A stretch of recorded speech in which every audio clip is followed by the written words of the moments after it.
There was a great incident during that time. It was the hotel room in Leeds day. So, and that same day we were shooting the cover for Pink Floyd's Animals with the Pink Pig over the Battersea power station. And Steve O'Rourke had asked me to go down to the shoot. You know, I wouldn't normally go to a shoot, but it was Pink Floyd, and I'd kind of gotten to know the guys in Pink Floyd, which no one else at the EMI had done to that point. They were always very remote from EMI.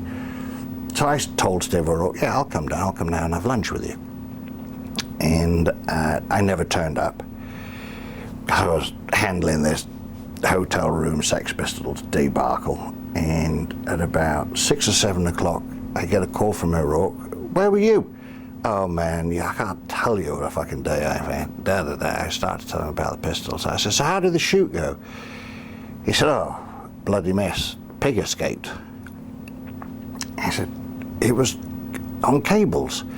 He said, yeah, but it got a bit windy and the cables broke.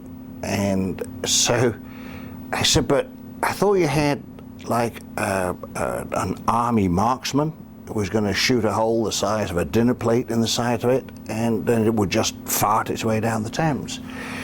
So no, he had flu. So I'm just about to leave the office, and Brian Southall comes in to see me and says, I've got the head of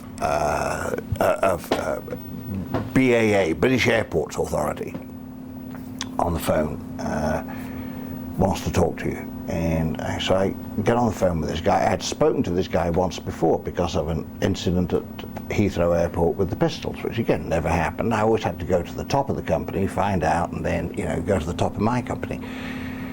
And so he calls me up and he goes, how are you doing? I go, not a good day.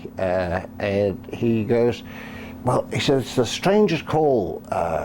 He said, but I thought of you instantly. He said, we've had to divert 3 planes coming in from Paris to Gatwick at about 10,000 feet, because each of the pilots reported a pink pig in the sky.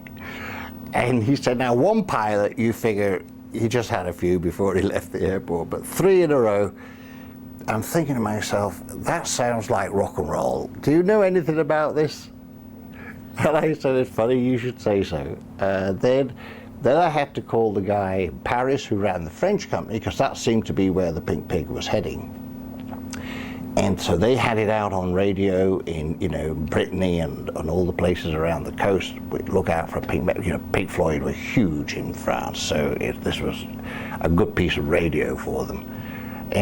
But the pig came down in a farm in Sussex, and that farmer spent the next 10 years suing Pink Floyd because he said that the pig scared his dairy herd into being milkless. He couldn't get any milk out of his dairy herd, and he spent 10 years suing Pink Floyd. And I think it was 10 years later, when I was managing Roger Waters, that the suit was finally abandoned. The guy had broken himself either through too much money on lawyers or not paying enough attention to getting milk out of his fucking cows after they'd seen this big pig. But that was a great Tuesday. I remember that very well.